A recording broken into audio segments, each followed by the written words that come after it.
Ara anem a aprendre com passar una unitat a una altra per factors de conversió. Jo tinc 30 quilòmetres i vull passar centímetres. Com ho puc fer? Doncs aquí escrivim 30 quilòmetres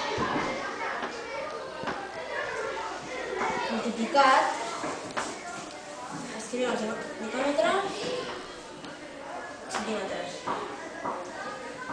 Multipliquem un micròmetre és igual a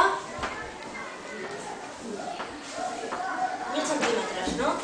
I ara tatxem els que es repeteixen, micròmetres i micròmetres.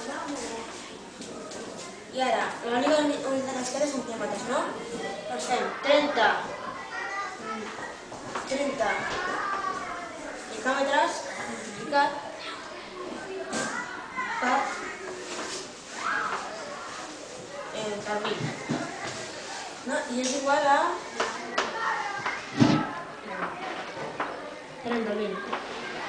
30.000 centímetres. Molt bé.